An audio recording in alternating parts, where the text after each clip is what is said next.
ଅଢ଼େଇଟାରୁ 3ଟା ଭିତରେ ଆମେ ନିଶ୍ଚିତପୁରରେ ପହଞ୍ଚିଲୁ। ତାପରେ ସେଠି ସନ୍ଧ୍ୟାବେଳେ ଆମର ଭେଣେଇ ନାନୀଙ୍କ ସହିତ ବଉଡ଼ାଗୁଡ଼ାକୁ ପଳେଇ ଆସିଥିଲୁ, ଯାହାକି 4 କିଲୋମିଟର। ତ ସେ ବଉଡ଼ାଗୁଡ଼ା ମାର୍କେଟରେ ହିଁ ହାଫ୍ କିଲୋମିଟର ଭିତରେ ହିଁ 2ଟା ମେଳା ବସୁଛି, ଗୋଟେ କୃଷି ମେଳା ଆଉ ଗୋଟେ ଆପଣଙ୍କର ଏମିତି ସବୁ ବିଭିନ୍ନ ପ୍ରକାରର ଘରକରଣା ଜିନିଷ ସବୁ ଆପଣ ନେଇପାରିବେ, ସେଇ ସବୁ ମେଳା ରହିଛି। ଯଦି କଥା କହିବା ତାହେଲେ ଏଠି ଆପଣଙ୍କର ଯେତେବେଳେ ଏଣ୍ଟ୍ରି କରିବେ ପ୍ରଥମେ ଆପଣ ଏମିତି ମେଳାଟି ପାଇବେ, ତାପରେ ଆପଣଙ୍କର କୃଷି ମେଳା ପାଇବେ। 2ଟା ମଧ୍ୟ ଷ୍ଟେଜ୍ ରହିଛି, ସବୁ ଷ୍ଟେଜ୍ ନାଚ ଗୀତ ଧୁମଧାମରେ ଚାଲିଛି।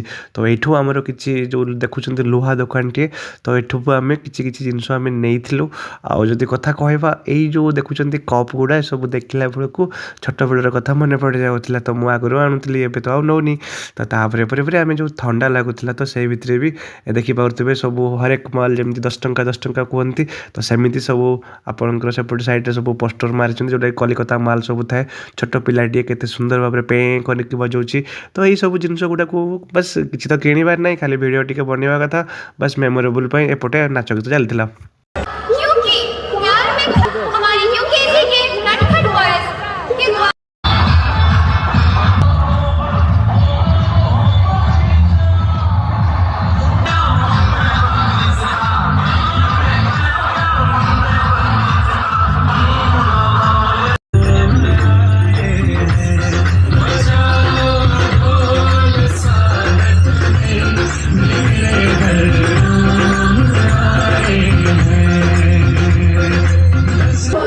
ଯେଉଁଠି ଷ୍ଟେଜ୍ ପ୍ରୋଗ୍ରାମ୍ ହେଉଛି ତା ସାଇଡ଼୍ରେ ହିଁ ସବୁ ରହୁଛି ଛୋଟ ପିଲାମାନଙ୍କର, ବଡ଼ ପିଲାମାନଙ୍କର ସବୁ ଖେଳିବା ଜିନିଷ। ଯଦି କଥା କହିବା ଏପଟେ ଦେଖୁଛନ୍ତି ପାଣିରେ ଛୋଟ ଛୁଆଟିଏ କେମିତି ବୋଟିଂ କରୁଛି। ଆଉ ସମସ୍ତଙ୍କର ପ୍ରାଇସ୍ ଯଦି ଆମେ କଥା କହିବା ତାହେଲେ 30ରୁ 50 ଭିତରେ ରହୁଛି। ତ ଆମର ଏଇଟା ଆକ୍ଚୁଆଲି 23ରୁ ଆରମ୍ଭ ହୋଇଛି, ତ ଏବେ ଚାଲିବ 31 ପର୍ଯ୍ୟନ୍ତ ମେ ବି। ତ ଆମେ ଯାଇଥିଲୁ 3 ଦିନ ପରେ, ତ ଏତେ ଭିଡ଼ ନଥିଲା। ତ ଦେଖିପାରୁଥିବେ ସବୁଆଡ଼େ ଆପଣଙ୍କର ବ୍ରେକ୍ ଡ୍ୟାନ୍ସ ପାଖରୁ ଆରମ୍ଭ କରିକିରି ଏପଟେ ଆପଣଙ୍କର ଯେଉଁ କାର୍ ରଲି ହଉ, ଏପଟେ ହେଲିକପ୍ଟର ହଉ, ତ ସେପଟେ ଟୟ ଟ୍ରେନ୍ ହଉ, କି ଏପଟେ ବହୁତ ସାରା ଏପଟେ ହେଲିକପ୍ଟର ହଉ, ତ ସବୁଗୁଡ଼ା ଆପଣଙ୍କର ପୁରା ଫାଙ୍କା ରହିଛି। ତ ଏପଟେ ଯେତେବେଳେ ଦେଖିପାରୁଥିବେ ହେଲିକପ୍ଟରର, ତ ମୋର ଆଖି ପଡ଼ିଥିଲା ସେଠି ମେକାନିଜିମ୍ ୟାର କେମିତି ରହୁଛି, କ୍ରେନ୍ ସାହାଯ୍ୟରେ କେମିତି ସେ ବୁଲାଉଛି, ସେଇଠି ନଜର ପଡ଼ିଥିଲା। ତ ତାପରେ ଆମେ ଭିଡ଼ିଓ ସୁଟ୍ କରିକିରି ଟିକେ ତ ପଳେଇ ଆସିଥିଲୁ ଆଉ ଗୋଟେ ସାଇଡ଼୍ରେ, ଯେଉଁଠି ଆପଣ ଖାଇବା ଜିନିଷ ଫୁଡ଼୍ ଉପରେ ସବୁ ରହିଛି ଗ୍ୟାଲେରୀ। ତ ଆଉ ପଟେ ଦେଖିପାରୁଥିବେ ଆମର ଧର୍ମ।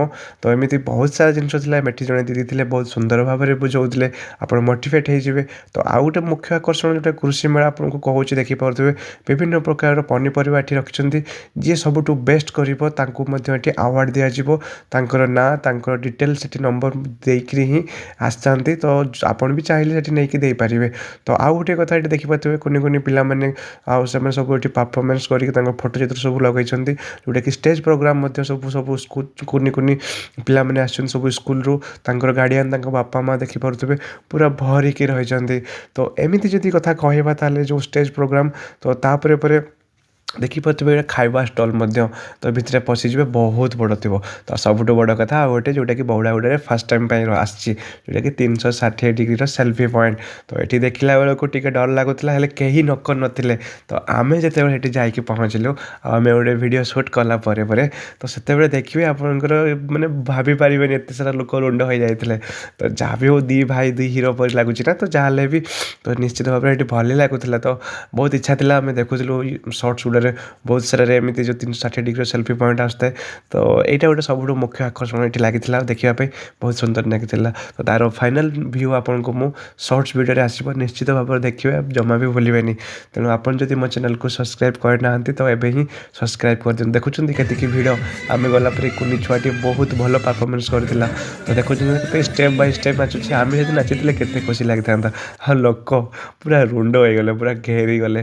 ତ ଏମିତି ଥିଲା। ଯଦି କଥା କହିବା ତାହେଲେ ଆଉ ଟିକେ ଆପଣଙ୍କୁ କହିଥିଲି ଭୂତ ଦେଖିବେ, ଦେଖନ୍ତୁ ତାପରେ ରହିବୁ। ଏ ଭାଇ